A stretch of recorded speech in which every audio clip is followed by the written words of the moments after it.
सनातन धर्म में दुर्गा माता की उपासना आराधना के लिए महापर्व नवरात्रि का विशेष महत्व होता है।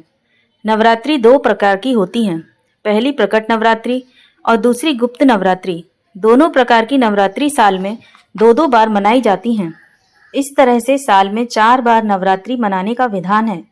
लेकिन सनातन धर्म ग्रंथों के अनुसार प्रकट नवरात्रि में दुर्गा माँ की सार्वजनिक रूप से पूजा अर्चना की जाती है, जबकि गुप्त नवरात्रि में माँ काली और 10 महाविद्या की पूजा गुप्त रूप से की जाती है।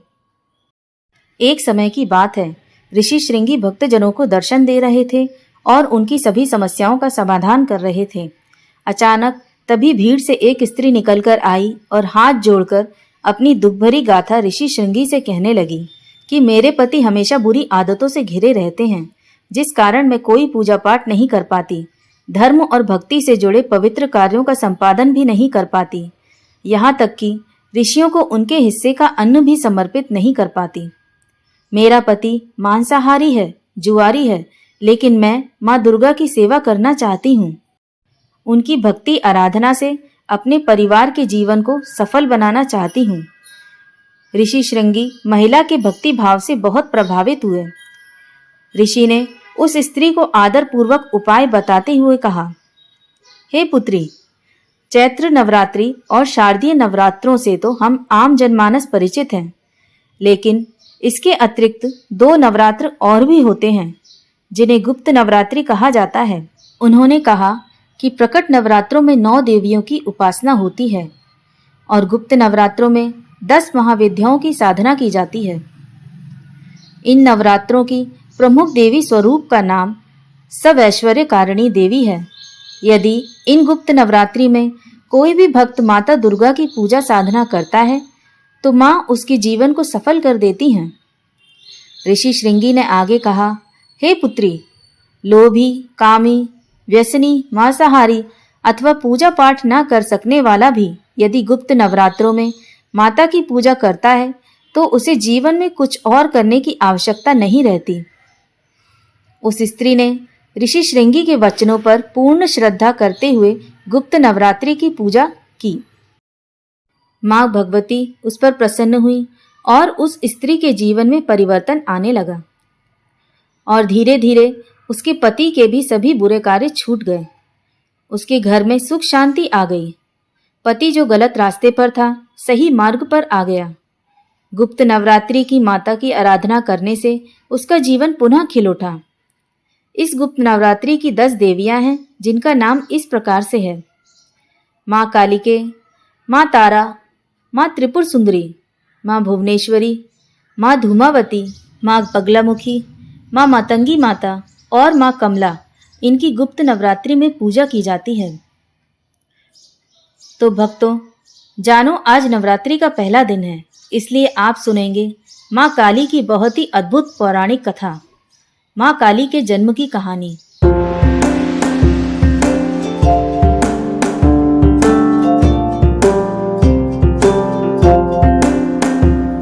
आइए जानते हैं पहली महाविद्या माँ काली की कहानी। बात उन दिनों की है जब एक शक्तिशाली राक्षस दारुण का अत्याचार तीनों लोकों में बढ़ गया था। तीनों लोकों में सभी इससे बहुत परेशान थे। सारे देवता दारुण के हाथों मात खा चुके थे। दारुण को वरदान मिला था कि उसकी मृत्यु एक स्त्री के हाथों हो सकती है। इस कारण सभी देवता हाथ जोड़कर ब्रह्मा जी के पास पहुंचे कि वे इसका कोई समाधान निकाल सकें। इसके बाद ब्रह्मा जी ने एक स्त्री का रूप लिया और दारुण से युद्ध करने चले गए, लेकिन वो भी इस असुर को हरा नहीं सके। अंत में सभी देवता ब्रह्मा जी के साथ भगवान शिव के पास गए और उनसे प्रार्थना की कि वे कुछ करें।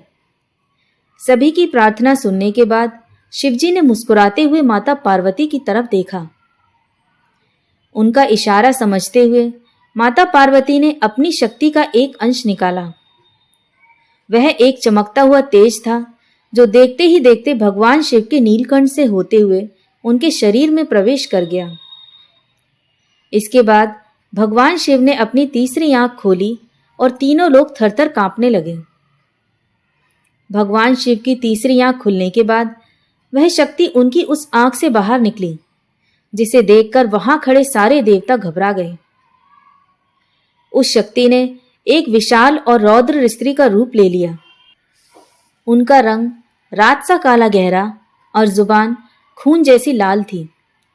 चेहरे पर आग जैसा तेज था और माथे पर तीसरी आंख थी। इस तरह राक्षसों को खत्म करने के लिए हुआ मां काली का जन्म। इसके बाद उन्होंने कुछ ही देर में असुर दारुण और उनकी सेना का नाश कर दिया। उन सभी दानवों को खत्म करने के बाद भी मां काली का गुस्सा शांत ही नहीं हो रहा था। इसके बाद उनका गुस्सा शांत करने के लिए भगवान शिव ने एक बच्चे का रूप लिया और उनके सामने आ गए। भगवान शिव को देखते ही मां काली का गुस्सा शांत हो गया और उन्होंने उस बच्चे को अपनी गोद में उठा लिया और तभी से मां अपने वापस से सुंदर रूप में आई। तो ऐसे हुआ था मां काली का जन्म। आइए जानते हैं दूसरी महाविद्या मां तारा की कहानी। गुप्त नवरात्रि का दूसरा दिन मां तारा देवी को समर्पित है। पौराणिक कथाओं के अनुसार महर्षि वशिष्ठ ने सबसे पहले इनकी आराधना की थी। शत्रुओं का नाश करने वाली मां तारा सौंदर्य, रूप, ऐश्वर्य की देवी मानी जाती हैं। साथ ही आर्थिक उन्नति, भोग और मोक्ष दोनों प्रदान करने वाली भी हैं। तारापीठ में देवी सती के नेत्र गिरे थे, इसलिए इस स्थान को नयन तारा भी कहा जाता है। यह पीठ पश्चिम बंगाल के वीरभूमि में स्थित है। एक अन्य कथा के अनुसार माना जाता है कि तारा देवी राजा दक्ष की दूसरी पुत्री थीं। शास्त्रों के अनुसार लंकापति रावण ने भी मां तारा की उपासना की थी। प्रिय भक्तों, कहा जाता है कि जिनका उद्धार भगवान शिव भी नहीं कर पाते, उन भक्तों का उद्धार भी मां तारा देवी करती हैं। मां तारा की पूजा के कोई विशेष नियम नहीं होते। यदि कोई व्यक्ति पूरी श्रद्धा से मां तारा देवी की पूजा करता है तो माता भक्तों की पुकार सुनकर उनका उद्धार अवश्य करती हैं। मां तारा की साधना करने से धन संबंधी सभी समस्याएं दूर हो जाती हैं और साथ ही दिव्य सिद्धियां भी प्राप्त होती हैं। प्रिय भक्तों, पौराणिक कथाओं के अनुसार जब समुद्र मंथन के समय भगवान शिव ने विषपान किया था, जिससे उनके शरीर में काफी जलन और तकलीफें हो रही थीं। ऐसे में मां काली के दूसरे स्वरूप तारा देवी ने भगवान शंकर को स्तनपान कराया। तब जाकर विष की जलन शांत हुई। तारा देवी मां काली का ही रूप है। तारा देवी नर मुंड की माला पहनती हैं और इन्हें तंत्र शास्त्र की देवी माना गया है।